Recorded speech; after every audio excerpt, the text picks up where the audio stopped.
Sandiaga Uno ungkap Prabowo sempat tak setuju Anies Baswedan jadi calon gubernur DKI Jakarta. Dia maunya saya. Saya tidak pernah berencana, Allah yang menakdirkan. Saya selalu, ya ini kan tawaran pertama kepada saya oleh Pak Prabowo. Dan pada waktu itu memang Pak Prabowo menyampaikan kalau misalnya Pak Anies tidak bersedia, maka saya akan undang Pak Sandi. Dan dia ini sosok yang saya kira tidak banyak di Indonesia. akhirnya kita semua harus bersatu padu untuk memberikan kontribusi terbaik, sumbangsi kepada bangsa dan negara. Dan memang tidak pernah ada diskusi itu. Dan saya rasa Pak Prabowo juga tidak pernah memberikan seperti daftar nama 1, 2, 3, 4, 5, tidak. Singkirkan kepentingan pribadi, politik, kegolongan, semua kita lakukan demi bangsa dan negara. Dan jika negara memanggil, pada saat inilah menurut saya tanggung jawab ada di pundak masing-masing daripada kita. Terima kasih. Menteri Pariwisata dan Ekonomi Kreatif atau Menparekraf Sandiaga Uno menceritakan masa-masa ketika mengikuti pemilihan gubernur atau Pilgub DKI Jakarta 2017 lalu. Sandi mengungkapkan bahwa keputusan mengajak Anies Baswedan menjadi calon gubernur adalah murni keputusan darinya. Namun, Sandiaga Uno mengatakan 2 jam sebelum mendaftarkan diri, Ketua Umum Partai Gerindra Prabowo Subianto masih belum setuju jika Anies yang menjadi calon gubernur DKI. Hal itu disampaikan oleh Sandiaga Uno saat menjadi bintang tamu di podcast kanal YouTube Akbar Faisal Uncensored yang diunggah pada Kamis 3 Februari. Itu murni decision ya, keputusan saya, walaupun diperkenalkannya melalui tokoh-tokoh bangsa ini. Tapi waktu saat terakhir itu Pak Prabowo mengatakan nggak setuju karena dia maunya itu saya yang jadi calon gubernur. Mantan Wakil Gubernur DKI Jakarta ini awalnya berpikir hanya akan melawan Basuki Cahayapurnama sebagai saingan di Pilgub DKI Jakarta saat itu. Namun, perkembangan saat itu terjadi sangat cepat, tiba-tiba muncul nama lain yaitu Agus Harimurti Yudhoyono yang juga menjadi calon gubernur.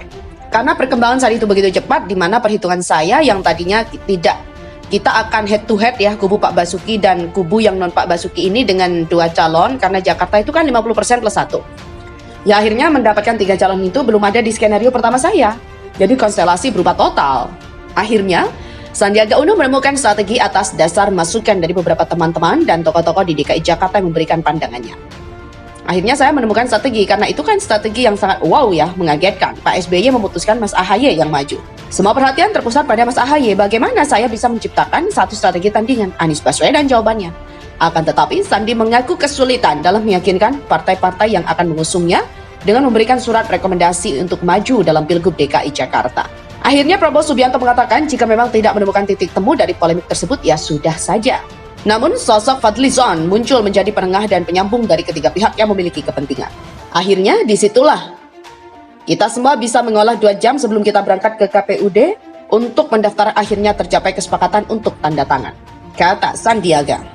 2 jam terakhir Prabowo disebut tolak Anies Baswedan jadi gubernur. Sandiaga Uno unggah fakta mengejutkan. Tabir terselubung di balik kontestasi pemilihan gubernur atau Pilgub 2017 tampaknya belum banyak diketahui publik. Anies Baswedan yang saat ini duduk di kursi gubernur DKI Jakarta kabarnya sempat ditentang oleh Ketua Umum Partai Gerindra Prabowo Subianto. Fakta mencengangkan tersebut diungkap Menteri Pariwisata dan Ekonomi Kreatif Sandiaga Uno. Jadi sosok yang ikut terjun ke medan perang, Sandiaga Uno membocorkan krisis yang terjadi di detik-detik akhir pendaftaran Cagup dan Cawagup. Ternyata, orang pertama yang ditunjuk Prabowo untuk menjadi calon gubernur Jakarta adalah Sandiaga Uno. Namun, keinginan Prabowo harus goyah lantaran Demokrat mengirimkan AHY sebagai kandidat kuatnya. Menurut Sandiaga Uno, strategi lawan itu saat itu sangat sukses menggait pihaknya. Alhasil, Sandiaga Uno pun memutar otak untuk menghadirkan rival yang seimbang dan jawabannya jatuh kepada Anies Baswedan. Perjalanan tak semulus yang dibayangkan. Prabowo sendiri digadang-gadang belum memberi persetujuan meski waktu pendaftaran kurang dari 24 jam lagi. Bahkan, 2 jam sebelum KPU menutup bursa Pilgub, Prabowo dilaporkan belum setuju Anies Baswedan menjadi calon gubernur. Tapi, dengan susah payah, Sandiaga Uno mencoba meyakinkan Gerindra serta PKS. Dan beruntung, politisi Fadlizon muncul sebagai penengah. Dia menjadi konektor dari 3 pihak yaitu Gerindra, PKS, dan para calon. Akhirnya, Prabowo pun mengamini rencana itu hingga Anies Baswedan dan Sandiaga Uno melaju sebagai calon gubernur dan calon wakil gubernur DKI Jakarta.